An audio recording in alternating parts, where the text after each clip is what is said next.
Nobel laureate Le prix Nobel, Elie Wiesel, était à l'hôpital où il se remettait d'une opération à cœur ouvert. Quand il a reçu la visite de son petit-fils de 5 ans, quand le petit garçon a regardé dans les yeux de son grand-père, il a vu qu'il souffrait. « Grand-père » a-t-il demandé, « si je t'aimais plus, est-ce que tu aurais moins mal ?» Aujourd'hui, je nous pose une question similaire. Si nous aimons davantage le Sauveur, est-ce qu'il souffrira moins? Quand le Sauveur a appelé ses disciples à le suivre, il vivait selon la loi de Moïse, réclamant œil pour œil et dent pour dent.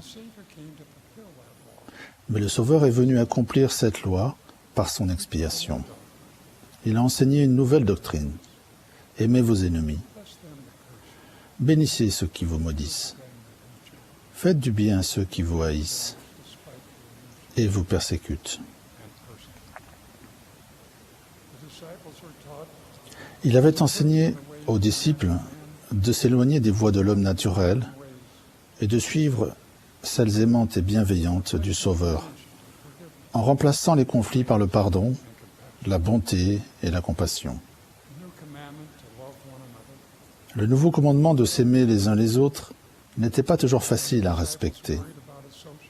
Quand les disciples étaient réticents à s'associer avec les pécheurs et avec certaines classes de gens, le Sauveur a enseigné patiemment. Toutes les fois que vous avez fait ces choses à l'un de ces plus petits de mes frères, c'est à moi que vous les avez faites.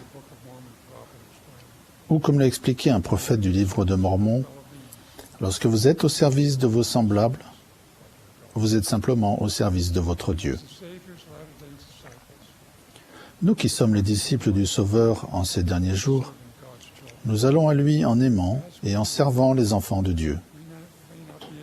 En le faisant, nous ne pourrons peut-être pas éviter les tribulations, les afflictions et les souffrances de la chair, mais nous souffrirons moins spirituellement. Même dans nos épreuves, nous pouvons connaître la joie et la paix. Notre amour et notre service chrétien commencent naturellement au foyer. Parents, vous êtes appelés à être des instructeurs et des missionnaires aimants pour vos enfants et vos jeunes. Ils sont vos amis de l'Église. Vous avez la responsabilité de les aider à se convertir. En réalité, nous cherchons tous à nous convertir, ce qui veut dire à être remplis de l'amour de notre Sauveur. Étant disciples de Jésus-Christ, son amour nous motive à nous soutenir les uns les autres dans notre parcours dans la condition mortelle.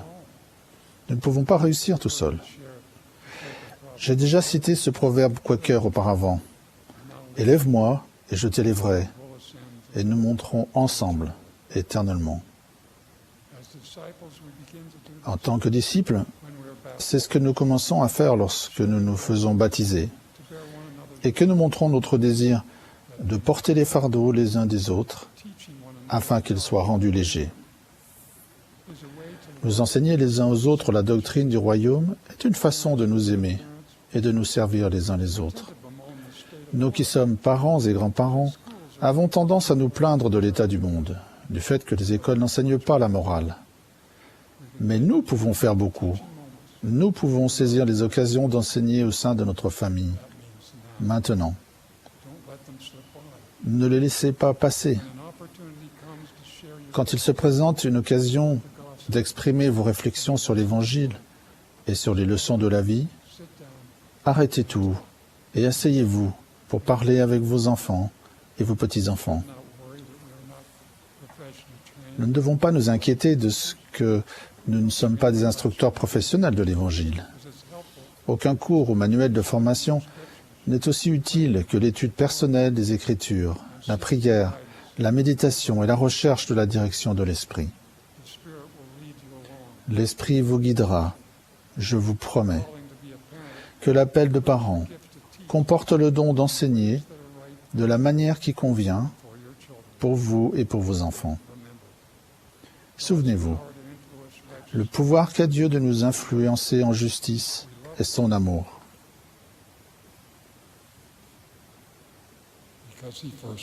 Pour nous, nous l'aimons parce qu'il nous a aimés le premier. Vous les jeunes, vous faites partie de nos instructeurs de l'Évangile les plus efficaces.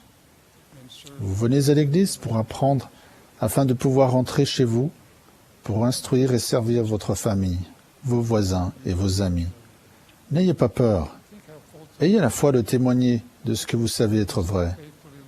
Pensez à la progression personnelle que connaissent les missionnaires parce qu'ils mènent fidèlement une vie de consécration, utilisant leur temps et leur talent et témoignant pour servir les autres et leur faire du bien. Si vous rendez témoignage de l'Évangile, votre foi grandira et votre confiance augmentera. L'étude des Écritures en famille, la prière en famille et les réunions de conseil de famille comptent parmi nos services chrétiens les plus influents. Depuis plus de 100 ans, les dirigeants de l'Église nous appellent à réserver chaque semaine un moment pendant lequel nous ne serons pas interrompus. Mais beaucoup d'entre nous n'en reçoivent toujours pas les bénédictions. La soirée familiale n'est pas un sermon fait par maman ou papa. C'est notre temps familial consacré à parler d'expériences et de concepts spirituels simples, à aider nos enfants à apprendre à se soucier des autres et à partager, à nous amuser ensemble, à rendre témoignage ensemble et à grandir et progresser ensemble. Si nous tenons notre soirée familiale chaque semaine, notre amour les uns pour les autres se renforcera et nous souffrirons moins.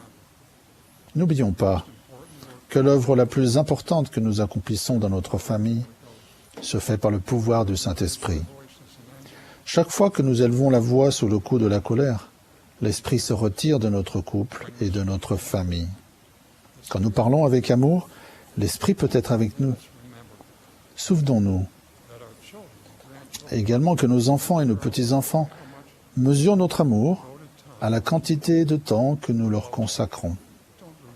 Par-dessus tout, ne perdez pas patience et n'abandonnez pas. Les Écritures nous disent que quand certains des enfants d'esprit de notre Père Céleste ont choisi de ne pas suivre son plan, les cieux ont pleuré. Certains parents qui ont aimé et instruit leurs enfants pleurent aussi quand leurs enfants devenus grands choisissent de ne pas suivre le plan du Seigneur. Que peuvent faire les parents ? Nous ne pouvons pas priver quelqu'un de son libre arbitre par la prière. Souvenez-vous du père du fils prodigue, qui a attendu patiemment que son fils rentre en lui-même, sans cesser de guetter son retour, comme il était encore loin.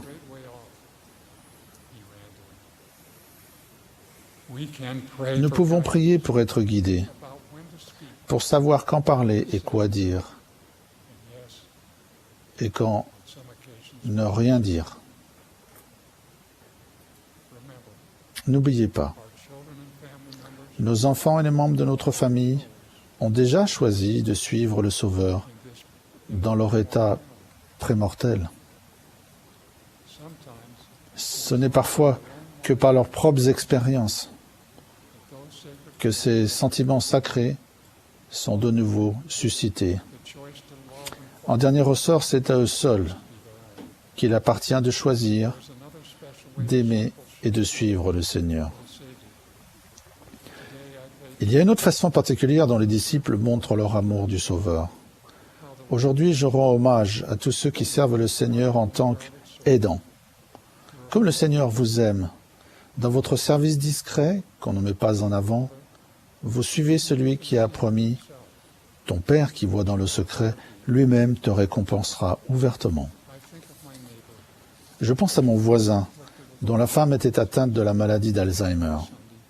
Chaque dimanche, il l'aidait à s'habiller pour les réunions de l'église, à se coiffer, à se maquiller et à mettre ses boucles d'oreilles.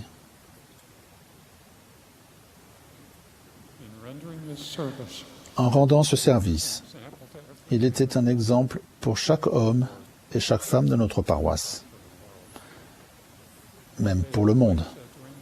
Un jour, sa femme lui a dit, « Je veux seulement revoir mon mari et être avec lui. » Il a répondu, « Je suis ton mari. » Elle a répondu doucement, « Oh, c'est bien. »